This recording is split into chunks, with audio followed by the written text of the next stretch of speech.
Oke, adik-adik sekalian, di sini kakak akan lanjutkan ke latihan soal. Saya mulai ya, adik ya. Dari latihan soal yang pertama dari UGM 2015. Anda dapat melihat dan membaca tulisan pada kertas soal ini karena kertasnya yang A, apakah mempolarisasikan cahaya atau membiaskan cahaya, menyerap cahaya, memantulkan cahaya, atau memancarkan cahaya? Ayo, kira-kira yang mana? Jawabannya adalah yang jadi adik-adik dapat membaca dan melihat tulisan pada kertas ini karena kertasnya itu memantulkan cahaya. Cahaya tersebut kemudian masuk ke mata melewati lensa mata dan akhirnya tiba di retina. Oleh syaraf yang ada di retina, pesan ini dikirimkan ke otak. Kemudian otak memberi info bahwa adik-adik ini melihat dan membaca tulisan. Kita lanjutkan ke latihan soal yang kedua dari SBMPTN tahun 2018. Pemantulan teratur terjadi pada kaca spion dan cermin rias. Sebab pemantulan yang terjadi pada spion dan cermin bukan merupakan pemantulan sempurna. Jadi untuk pemantulan teratur ini adalah suatu pemantulan yang terjadi pada permukaan yang rata. Akibatnya, sinar yang dipantulkan ini teratur. Hal ini terjadi pada kaca spion dan cermin rias karena kaca spion dan cermin rias ini permukaannya teratur. Selanjutnya, pemantulan sempurna. Di sini saya jelaskan sedikit tentang yang namanya pemantulan sempurna.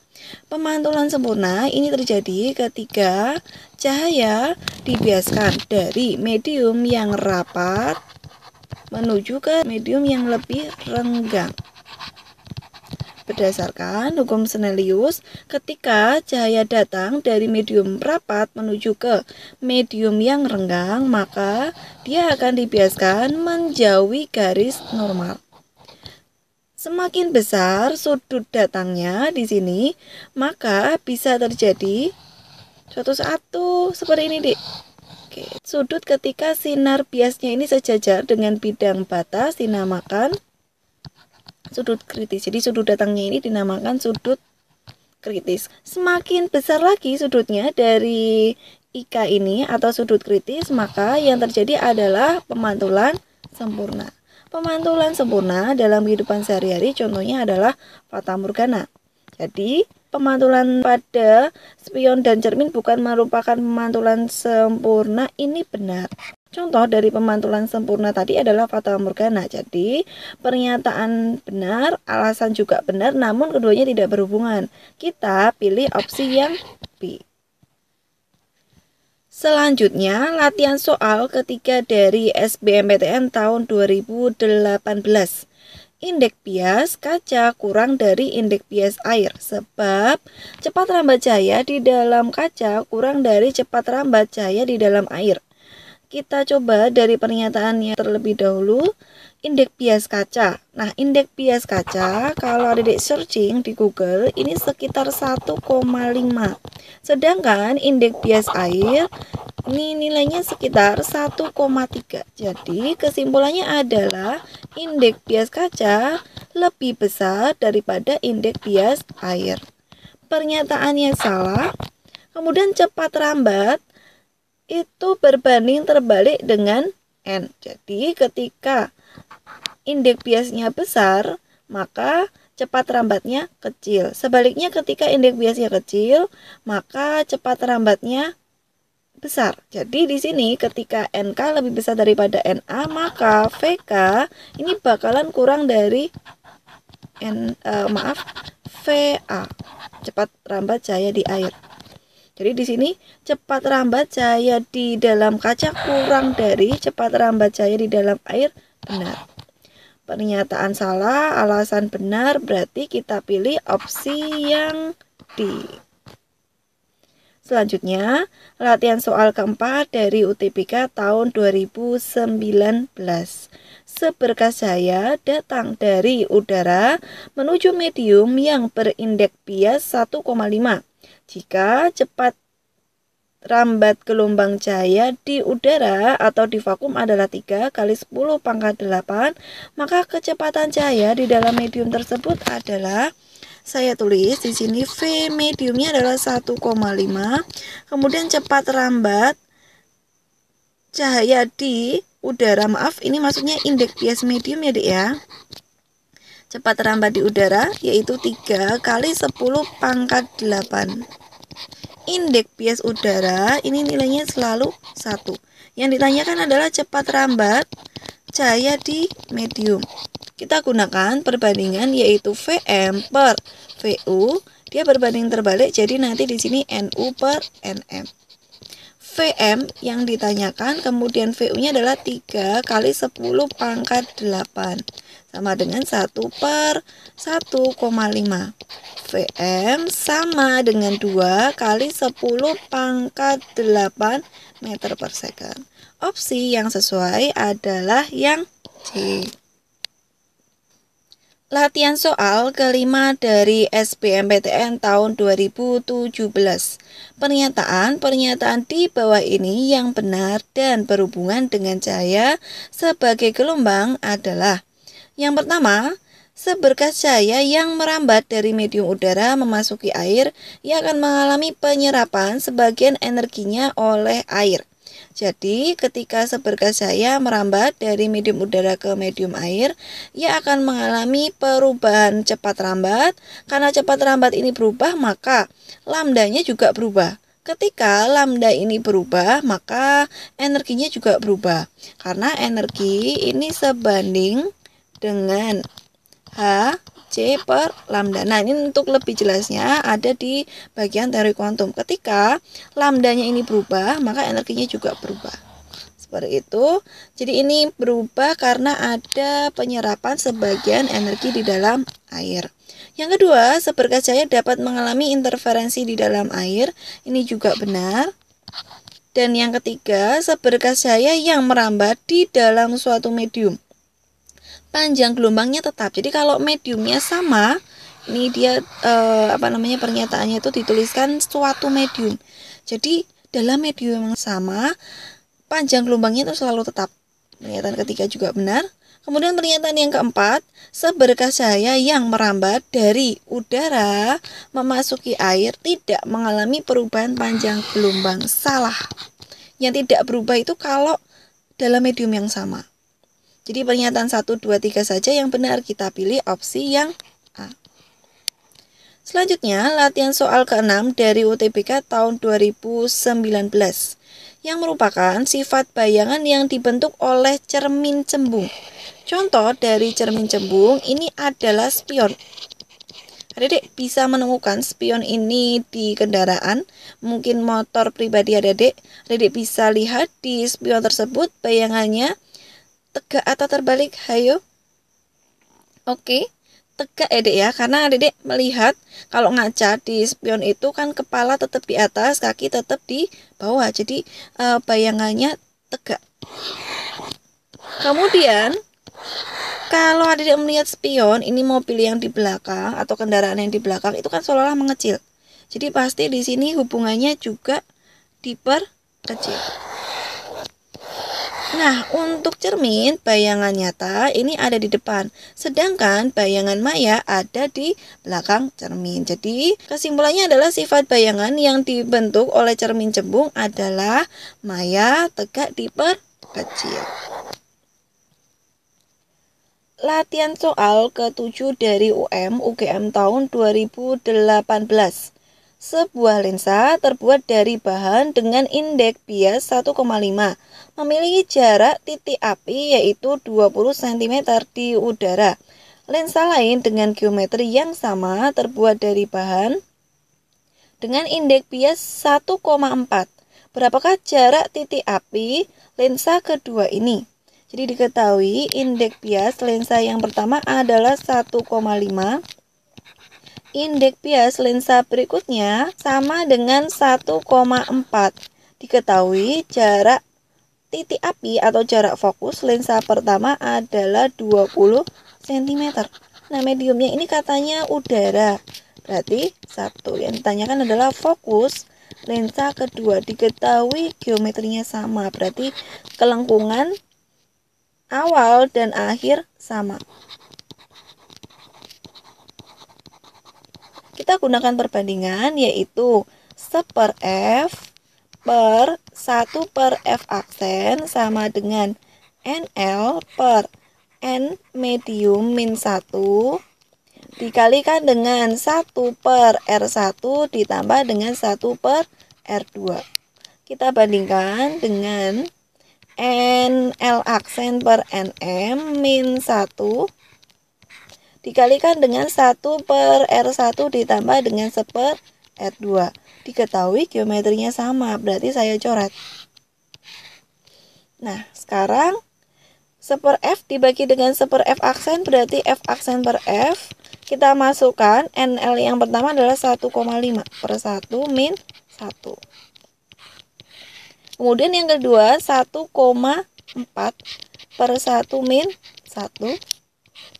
F aksen per awalnya adalah 20. Berarti 0,5 per 0,4. F aksen sama dengan 5/4 dikalikan dengan 20. Hasilnya adalah 25 cm. Opsi yang sesuai adalah yang B. Latihan soal ke-8 dari SIMA UI tahun 2016. Di depan sebuah lensa positif diletakkan suatu benda dengan jarak 5 cm. Lensa positif memiliki diameter 40 cm. Kemudian lensa yang identik dengan lensa sebelumnya diletakkan pada jarak 0,2 meter. Karakteristik bayangannya adalah, jadi ada dua buah lensa, keduanya sama-sama lensa positif atau lensa cembung. Jaraknya adalah 0,2 meter atau 20 cm. Diketahui diameternya adalah 40, berarti jari-jarinya ini 20 cm. Dan fokus tengah dari jari-jari berarti 10 cm. Awal mula ini adalah lensa yang pertama, ini lensa yang kedua. Ada suatu benda pada jarak 5 cm. Oke, saya tulis di sini SO1 sama dengan 5 cm jaraknya. Kemudian saya hitung dulu nilai bayangan dari lensa yang pertama, berarti SI1 sama dengan SO1 dikalikan dengan F dibagi dengan SO1 dikurangi dengan F. Sama dengan 5 dikalikan dengan 10 dibagi dengan 5 dikurangin fokusnya 10. Berarti sama dengan 50 dibagi dengan min 5. Hasilnya adalah min 10 cm. Kemudian kita akan menghitung jarak bayangan oleh lensa kedua. Nah, berarti bayangan dari lensa pertama ini akan menjadi benda untuk lensa yang kedua. Jadi di sini kan S1 aksennya sama dengan min 10, artinya bayangan ini maya. Bayangan maya adalah bayangan yang terletak di depan cermin. Jadi harusnya itu bayangan nyata kan di sebelah sini, Dek. Maka ketika nilainya adalah min 10, bayangan tersebut terletak di sekitar sini. Tuh ya. Kalau maya, ini kan negatif, berarti maya berarti sifatnya tegak. Oke, saya gambarkan di sebelah sini. Ini adalah SI. Ya, SI1 sama dengan 10 cm. Kemudian nanti ini akan menjadi benda untuk lensa kedua. Lensa kedua berarti nanti SO2 sama dengan 20 ditambah dengan 10, 30 cm. Kemudian saya hitung SI2-nya. SI2 sama dengan SO2 dikalikan dengan fokus dibagi SO2 dikurangi dengan fokus. Sama dengan 30 dikali 10 dibagi 30 min 10. Sama dengan 300 dibagi dengan 20. Sama dengan 15 cm.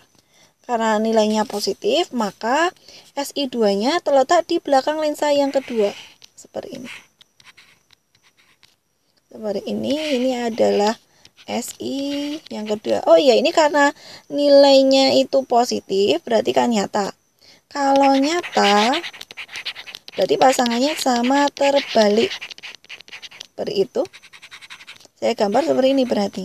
Nah, sekarang kita hitung perbesaran. Untuk mencari nilai perbesaran, kita gunakan persamaan SI 1 dibagi dengan SO1, harga mutlak ya Dek ya, dikalikan dengan SI2 dibagi dengan SO2. Berarti SI satunya adalah 10 mutlak ya, dibagi dengan 5. Kemudian dikalikan dengan 15 dibagi 30. Oke, jadi di sini karena di sini 2/1 dikalikan dengan setengah, nilainya 1, artinya di sini bayangannya ini sama dengan ukuran semula. Kemudian tadi bayangan akhirnya bersifat nyata dan terbalik. Berarti kita pilih opsi yang C.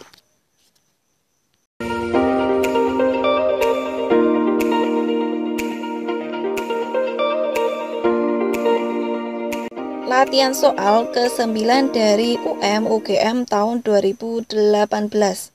Sebuah benda yang diletakkan 10 cm dari cermin cekung menghasilkan bayangan nyata dan berjarak 8 cm dari cermin. Jika benda tersebut dipindahkan ke posisi baru sejauh 40 cm dari cermin, maka posisi bayangan dan sifatnya adalah, jadi pertama-tama saya tulis di sini yang diketahui SO1, yaitu jarak benda yang pertama 10 cm, kemudian bayangan yang dihasilkan adalah 8 cm jaraknya. Ingin dipindahkan ke suatu titik berjarak 40 cm, maka bayangannya menjadi sejauh, berarti di sini cermin yang digunakan sama dan artinya fokusnya sama, seper F1 sama dengan seper F2. Lanjut, di sini kalau seper F itu kan sama dengan seper SO ditambah dengan seper SI. Yang F2 juga sama, seper F2 sama dengan SO2 ditambah dengan seper SO2. SI. Saya masukkan angkanya, berarti seper 10 ditambah dengan seper 8 sama dengan seper 40 ditambah dengan seper SI2. Samakan penyebutnya, saya pakai 40. 4 ditambah dengan 5 sama dengan seper 40 ditambah dengan seper SI2. 9 per 40. Seper 40-nya saya pindah ruas ke sini. Jadi seper SI2 sama dengan 8 per 40. SI2 sama dengan 40 per 8 sama dengan 5 cm. Opsi yang sesuai adalah yang C. Kita tidak perlu mencari sifatnya karena nilai yang ketemunya 5 hanya C saja. Saya lanjutkan latihan soal ke-10 dari SNMPTN tahun 2012. Sebuah benda terletak 15 cm di depan sebuah cermin cembung berjari-jari 20 cm. Jarak dan sifat bayangannya adalah, diketahui benda SO sama dengan 15 cm. Cermin cembung, berarti fokusnya jangan lupa ada kasih tanda negatif. Itu negatif setengah dari jari-jari, karena jari-jarinya adalah 20, maka fokusnya adalah min 10 cm. Yang ditanyakan SI dan sifatnya. Kita gunakan persamaan SI sama dengan SO dikalikan dengan F per SO min F. Sama dengan 15 dikalikan dengan min 10 dibagi 15 min 10. Hasilnya 150 negatif dibagi dengan 25. Berarti min 6 cm. Nah, ketemunya negatif, berarti sifatnya adalah maya. Maya pasangannya sama tegak. Kemudian dari 15 menuju ke 6, berarti dia diperkecil karena semakin kecil angkanya. Opsi yang sesuai adalah yang C. Latihan soal ke-11 dari UGM tahun 2018. Sebenarnya konsepnya sama dengan latihan soal nomor 8 tadi. Ada dua lensa cembung, masing-masing dengan fokus sebesar 15 cm. Diletakkan terpisah sejauh 40 cm. Jika suatu benda diletakkan 30 cm dari lensa yang pertama, maka bayangan terakhir terbentuk memiliki perbesaran total sebesar, saya gambarkan terlebih dahulu. Di sini ada dua buah lensa. Fokusnya sama, yaitu 15 cm. Ini adalah lensa yang pertama, di sini adalah lensa yang kedua.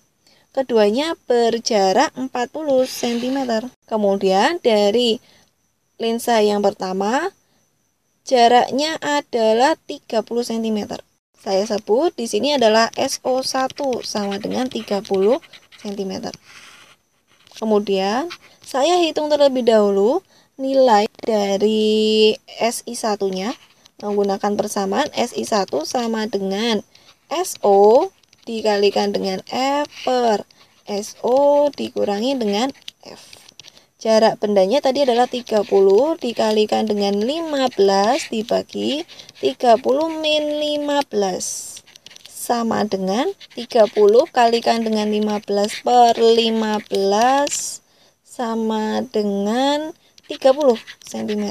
Nah, saya gambar di sini ada di belakang lensa karena nilainya positif. Bayangannya bersifat nyata. Nyata berarti dia terbalik, Dek. Oke, ini jaraknya adalah 30 cm. SI1 sama dengan 30 cm. Kemudian, bayangan dari lensa yang pertama ini akan menjadi benda untuk lensa yang kedua. Berarti di sini SO2 sama dengan 40 dikurangi 30 sama dengan 10 cm. Nah, sekarang kita tinggal cari nilai SI2-nya. SI2 sama dengan SO2 dikalikan F per SO2 dikurangin F. SO2-nya tadi adalah 10 dikalikan fokusnya sama-sama 15. 10 min 15 yang bawah. Berarti 150 dibagi dengan min 5. Sama dengan min 30 cm. Nah, karena nilainya negatif, berarti bayangan yang terbentuk di belakang lensa yang pertama. Karena negatif berarti sifatnya adalah maya. Jika maya berarti bayangannya adalah tegak. Bayangannya itu ada di sekitar sini, Dek. Jaraknya tadi di belakang lensa sejauh 30 cm. SI2 sama dengan 30 cm. Namun kita tidak disuruh mencari sifat bayangan, hanya disuruh mencari perbesaran total. Saya lanjutkan, M sama dengan SI1 dibagi dengan SO1 sama dengan SI2 dikalikan ya, Dek ya. SI2 dibagi dengan SO2, harga mutlak. M sama dengan 30 dibagi dengan 30 dikalikan harga mutlak, berarti tinggal 30 dibagi dengan 10. Hasilnya adalah 3 kali. Opsi yang sesuai adalah yang